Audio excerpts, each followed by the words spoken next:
सुन रहे हैं EFA school radio. नमस्कार, शासकीय कन्या उच्चतर माध्यमिक विद्यालय बैतूल में ईफा रेडियो के लिए मैं डॉली तोमर कक्षा 12वीं से आपका स्वागत करती हूँ। आइए सबसे पहले विद्यालय के समाचार के लिए कक्षा 12वीं की छात्रा कुमारी तनीषा तिवारी।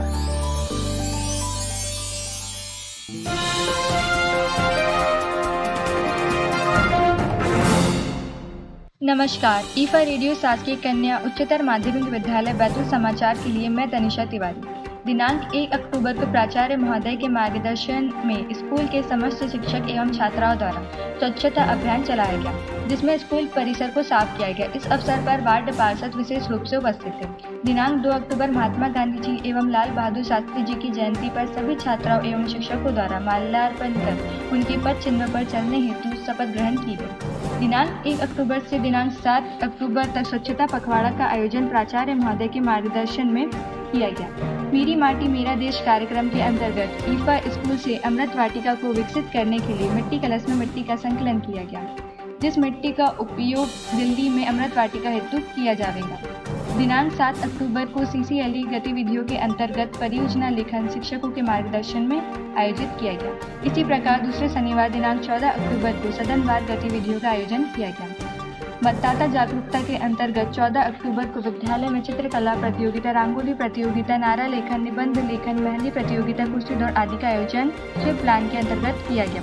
इसमें विद्यालय के छात्राओं द्वारा बढ़ चढ़कर हिस्सा लिया गया। प्रतियोगिता के अंत में सभी छात्राओं को पुरस्कृत एवं प्रमाण पत्र वितरित किए गए। इस अवसर पर स्वीप प्लान के नोडल अधिकारी एवं नगर पालिका के मुख्य नगर पालिका अधिकारी, ईफा स्कूल के प्राचार्य एवं शिक्षक, बड़ी संख्या में छात्राएं उपस्थित थी।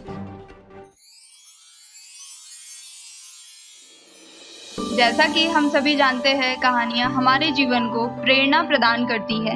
ऐसी ही एक प्रेरक कहानी के साथ कक्षा 12वीं से कुमारी याशिका मालवीय। नमस्कार, ईफा रेडियो शासकीय कन्या बैतूल से एक प्रेरक कहानी के साथ मैं याशिका मालवीय। तो बात उस समय की है जब स्वामी विवेकानंद जी अपने लोकप्रिय शिकागो धर्म सम्मेलन के बाद भारत वापस आ गए थे। अब उनकी चर्चा पूरे विश्व में होने लगी थी। सब लोग उन्हें जानने लगे थे। स्वामी जी भारत वापस आकर अपने स्वभाव अनुरूप भ्रमण कर रहे थे। इस समय वे हिमालय के आसपास के क्षेत्रों में थे। एक दिन वो घूमते घूमते एक नदी के किनारे आ गए। वहाँ उन्होंने देखा कि एक नाव है। अब पर क्या वह किनारा छोड़ चुकी थी। तब वे नाव के वापस आने का इंतजार करने के लिए वहीं नदी के किनारे बैठ गए। एक साधु वहाँ से गुजर रहे थे।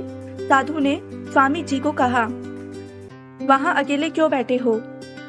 तुम यहाँ क्या कर रहे हो? स्वामी जी ने जवाब दिया, मैं यहाँ नाव का इंतजार कर रहा हूँ। साधु ने फिर पूछा, तुम्हारा नाम क्या है? स्वामी जी ने कहा, मैं विवेकानंद हूँ। साधु ने स्वामी जी का मजाक उड़ाते हुए कहा, अच्छा तो तुम वही विख्यात विवेकानंद हो जिसको लगता है कि विदेश में जाकर भाषण दे देने से तुम बड़े महात्मा साधु बन सकते हो। स्वामी जी ने साधु को कोई जवाब नहीं दिया।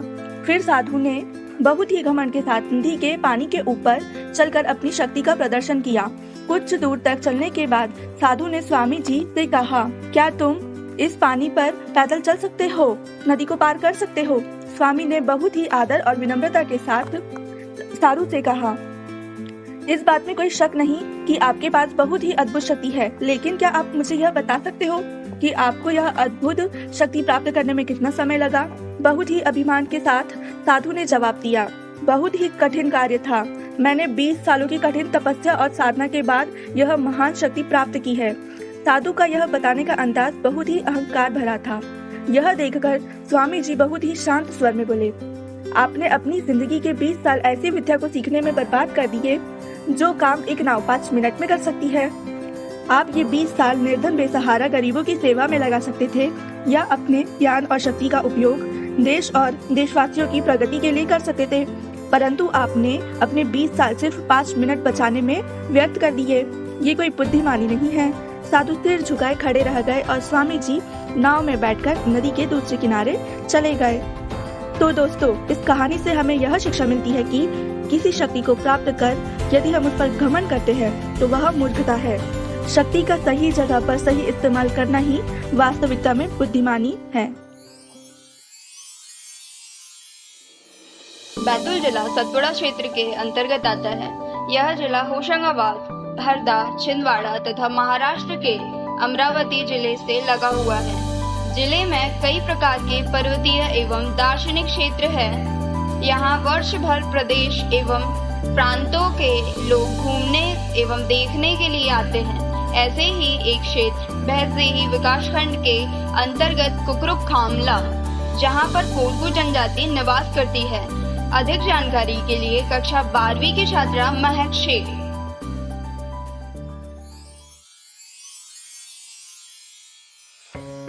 बैतूल जिले के कुकरुक खामला स्थान का वर्णन। ईफा स्कूल से मैं महक शेख। बैतूल जिले के भैंसदेही तहसील के अंतर्गत आने वाली सतपुड़ा पर्वतमाला में कुकरुक खामला स्थित है, जो कि जिला मुख्यालय से लगभग 92 किलोमीटर की दूरी पर स्थित है। इस क्षेत्र में सतपुड़ा की पहाड़ियाँ फैली हुई है। कुकरू बैतूल जिले की सबसे ऊंची चोटी में से एक है। सतपुड़ा का बहुत सा हिस्सा बैतूल जिले में आता है, इसलिए बैतूल को सतपुड़ा की रानी भी कहते हैं। इस पहाड़िया और जंगली क्षेत्र में कोरकू जनजाति मुख्य रूप से निवास करती है, इसलिए इस क्षेत्र को कुकरू नाम से जाना जाता है। शहर से दूर घने जंगल और पर्वतीय क्षेत्र में कोरकू जनजाति के लोग शांति पूर्वक रहते व निवास करते हैं। यह स्थान गांव की जनसंख्या लगभग 400 से 500 है, जिनकी जीविका मुख्य कृषि कार्य और पशुपालन पर आधारित है। इस अधिक ऊंचाई पर होने के कारण इस क्षेत्र में तेज हवाएं चलती है। यह स्थान समुद्र तल से लगभग 1137 मीटर की ऊंचाई पर स्थित है। यह उगते और डूबते सूरज का नज़ारा बहुत ही अद्भुत होता है। मध्य भारत में यह एकमात्र स्थान है जहां पर कॉफी का बागान है। मध्य प्रदेश और महाराष्ट्र की सीमा पर सतपुड़ा पहाड़ी क्षेत्र का आखिरी कोना है। यह स्थान चारों तरफ घने जंगल से घिरा हुआ है। यहाँ की प्रकृति सुंदरता देखते ही बनती है। यहाँ का वातावरण बहुत ही शांत होता है। मंद मंद चलती हवाएं एक अलग एहसास कराती है। यदि मध्य प्रदेश का हिल स्टेशन पचमढ़ी है, तो यह भी उससे कुछ कम नहीं। बरसात के मौसम में यहाँ के जंगल की हरियाली चादर छा जाती है, जिससे इसकी सुंदरता के चार चांद लग जाते हैं। यदि इस स्थान पर कुछ समय बिताया जाए तो यह जरूर तरोताज़ा कर सकता है। कुकरू बैतूल के मुख्य स्थान में गिना जाता है, जहां अक्सर लोग जाना पसंद करते हैं। कुकरू एक बहुत ही अच्छा प्राकृतिक स्थान है। यहाँ से पास में देखने लायक धाराकू वाटरफॉल कुछ ही किलोमीटर की दूरी पर स्थित है। साथ ही यहाँ आने पर मुक्तागिरी स्थित जैन मंदिरों के दर्शन करे भी जा सकते हैं। कभी जंगलों के बीच हसीन रास्तों पर सफर करने की चाह हो तो यहाँ लेके जाने वाला रास्ता कुछ ऐसा ही है। बरसात के समय यहाँ बादलों का डेरा होता है, जिससे यहाँ पर सामान्य से अधिक बारिश होती है तथा ठंड के दिनों में यहाँ का तापमान बहुत कम होता है। साथ ही घनघोर कोहरा छाया रहता है। समुद्र की सतह से अधिक ऊंचाई पर होने के कारण यहाँ पर तेज हवाएं चलती है, इसलिए यहाँ पर अनेक विशाल पवन चक्कियाँ लगाई गई है, जो पवन ऊर्जा को नियंत्रित करने पर बदलती है। साथ ही ये इस स्थान की खूबसूरती बढ़ाता है। जय हिंद।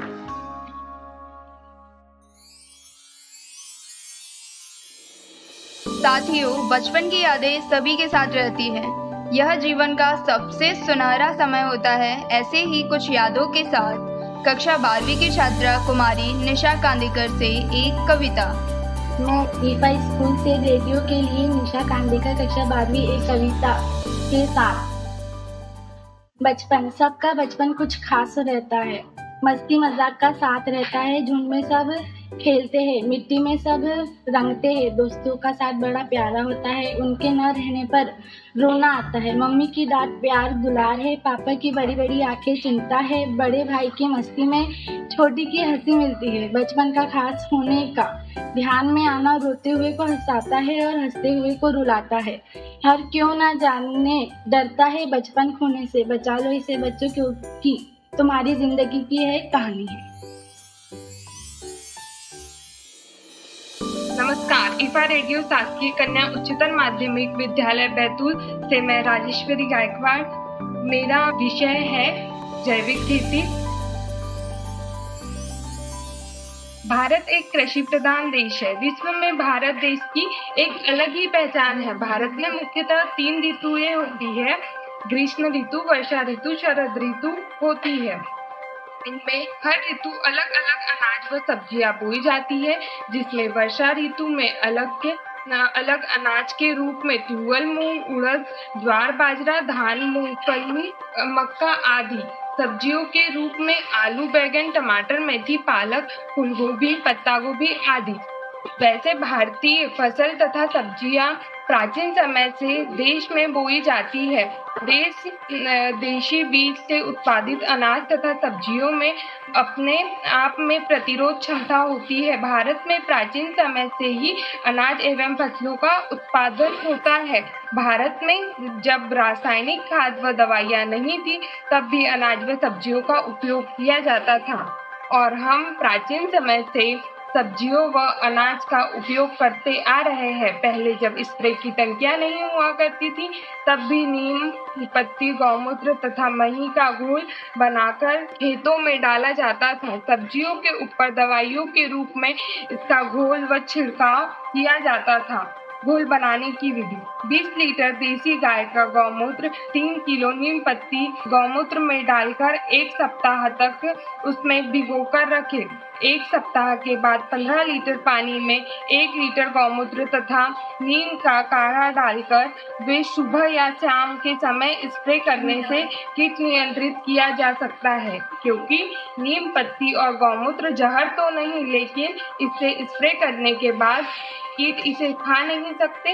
अगर खा ले तो बांझ हो जाए। वैसे भी कीट का जीवन काल 1 से 2 दिन तक का होता है। उस स्थिति में वह अपने प्रजाति के कीटों को उत्पन्न करने में असफल रहेगा। नीम पत्ती कड़वी होने की वजह से कीट इसे खा नहीं सकते। नहीं खाए तो भूख से मर जाए और खा ले तो बांझ हो जाए। और वैसे भी कीट की उम्र 2-3 दिन तक ही होती है। दोनों परिस्थितियों में कीट नियंत्रण किया जा सकता है। चूड़ा, मूड़ा तथा वायरस के लिए पीली पत्ती में इस घोल में गाय का 15 लीटर पुराना मही आधा लीटर मिलाकर स्प्रे करने से चूड़ा मूड़ा वायरस से फसल की सुरक्षा संभव है। धन्यवाद।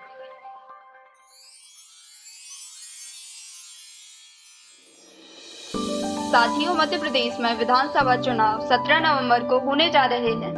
इस हेतु चुनाव आयोग द्वारा मतदाताओं को जागरूक करने हेतु जागरूकता अभियान चलाया जा रहा है। मतदाताओं को जागरूक करती हुई एक कविता कुमारी रोशनी मक्खी, कक्षा 11वीं विज्ञान से। चुनाव नहीं मतदान करे, नव भारत का निर्माण करे, लोकतंत्र मजबूत बनाकर भारत का उद्धार करे, जाति धर्म की तोड़ दीवारें, आओ हम मतदान करें, निकट समस्या आए कोई सीधा सरल निदान करे, जिसके लिए वो देश पहले उसका हम सम्मान करें, आओ हम मतदान करें, आओ हम मतदान। तो साथियों, अभी आप सुन रहे हैं ईफा रेडियो बैतूलगंज। साथियों, चलते चलते एक सुंदर गीत के साथ कुमारी संजना भोर से कक्षा 11वीं विज्ञान से। माँ भारती की पावन माटी हमें है चंदन, माँ भारती की पावन माटी हमें है चंदन, माटी हमारी पूजा, माटी हमारा चंदन, माटी हमारी पूजा, माटी हमारा चंदन। मेरे अवध की सरियों श्री राम को बुलाती, मथुरा में माता यमुना कान्हा के गीत गाती, रुद्राभिषेक करती काशी में गंगा पावन, रुद्राभिषेक करती काशी में गंगा पावन। माटी हमारी पूजा, माटी हमारा चंदन, माटी हमारी पूजा, माटी हमारा चंदन। वे धन्य है जो जन्मे इस पावनी धरा पर, सुखदायिनी धरा पर, वरदायिनी धरा पर। कभी राम इसमें खेले, कभी खेले नंद नंदन, कभी राम इसमें खेले, कभी खेले नंद नंदन। माटी हमारी पूजा, माटी हमारा चंदन, माटी हमारी पूजा, माटी हमारा चंदन।